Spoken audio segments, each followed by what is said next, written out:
So remaining students ఎవరైతే ఉంటారో వాళ్ళకు ఎలాగో మనం జీడీ గోయింకా యూనివర్సిటీ నుండి ఆల్మోస్ట్ 175+ స్టూడెంట్స్ అనేది 175+ కంపెనీస్ అనేది 25 అకాడమిక్ బ్యాచ్ స్టూడెంట్స్కి అనేది రిక్రూట్ చేసుకోవడానికి రావటం జరిగిందండి.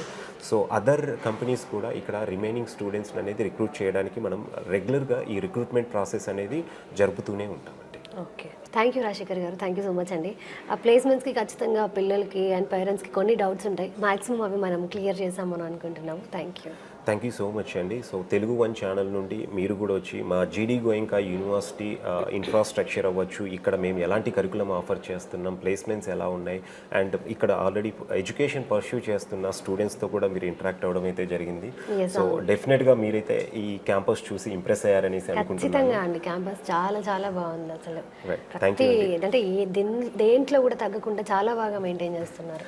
మిమ్మల్ని ఇన్వైట్ చేయడానికి కూడా మెయిన్ రీజన్ ఏంటంటే చాలామందికి అంటే తెలుగు స్టేట్స్లో ఉన్న స్టూడెంట్స్కు ఢిల్లీ ఎన్సీఆర్లో ఉన్న కొన్ని ఇన్స్టిట్యూషన్స్ తెలుసు, జీడీ గోయింకా ఒక మంచి బ్రాండ్ అయినప్పటికీ కూడా సో అక్కడ ఎలాగుంటుంది ఎడ్యుకేషన్ కల్చర్ ఎలా ఉంటుంది అనేసి భయపడే వాళ్ళకు ప్లేస్మెంట్స్ ఎలా ఉంటున్నాయి, సో ఇండస్ట్రియల్ కొలాబరేషన్స్ అంటున్నారు, వాటి వల్ల బెనిఫిట్స్ ఏంటి, ఇవన్నీ కూడా మీరు ఇప్పుడు కండక్ట్ చేసిన ప్రోగ్రామ్ ద్వారా అందరికీ కూడా తెలియజేస్తారనేసి ఆశిస్తుంది. ఓకే అండి, అండ్ ఫస్ట్ ఆఫ్ ఆల్ మమ్మల్ని ఇక్కడికి పిలిచినందుకు థ్యాంక్ యూ అండి. Thank you so much.